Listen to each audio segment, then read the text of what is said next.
This story does not begin with hope. It begins with a steel door slamming shut. One sound, one moment. That separates who you were from who you must become. He was not born powerful. He was not born connected. He was not born lucky. He was born ordinary. And then he made one decision, then another, until ordinary turned into inmate. Prison does not care about your excuses. Prison does not care about your dreams. Prison only cares about what you did. The first night broke him. Cold walls, harsh lights, silence louder than screams.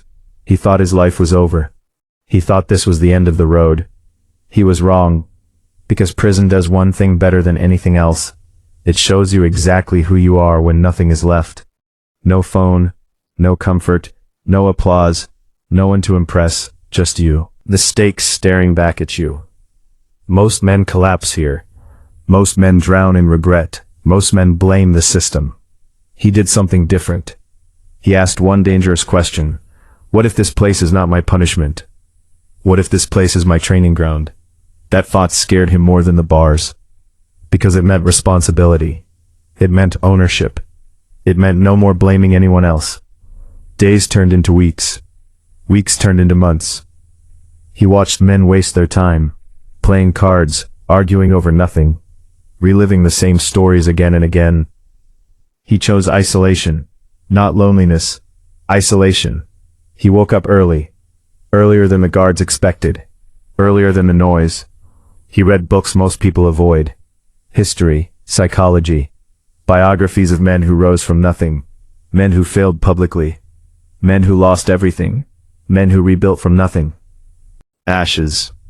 He learned patterns. He learned discipline. He learned that power is never given. It is taken through patience and consistency. His body changed. Push-ups in a cell, sweat on concrete, pain without witnesses. His mind changed. He stopped reacting. He started observing. He noticed something important. The strongest men were not the loudest. They were the calmest. The men who survived were not the angriest. They were the most controlled. Prison rewarded emotional control, just like the real world does. So he trained that skill. Every insult became a test. Every delay became practice. Every disappointment became fuel. Years passed, not wasted, forged. The man who entered was impulsive. The man who remained was precise. Then the day came, the gate opened. Freedom did not feel real. The world moved faster than he remembered. People stared at screens. Everyone rushed. No one looked up. He had no money, no reputation, a record that followed him like a shadow. Employers saw a criminal, neighbors saw a risk, society saw a statistic. He saw opportunity, because prison taught him one truth: if you survive the bottom, you can handle the climb.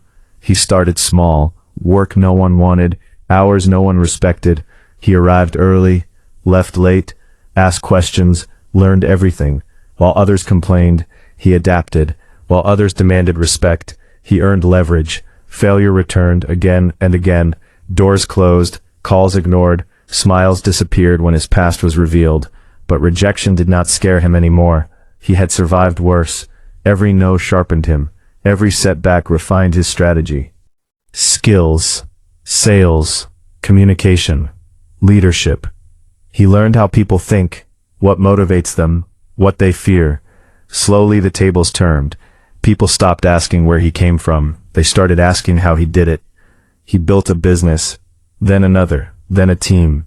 Money followed discipline. Influence followed results.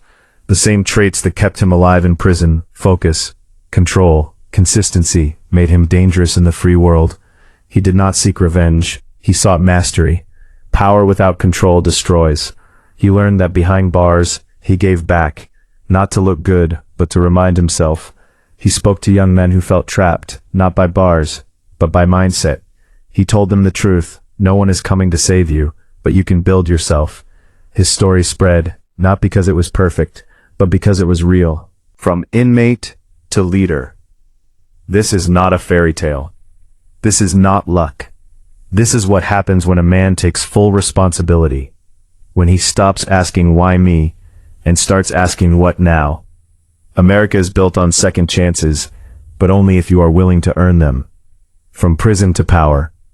Not overnight, not easy, not guaranteed, but possible.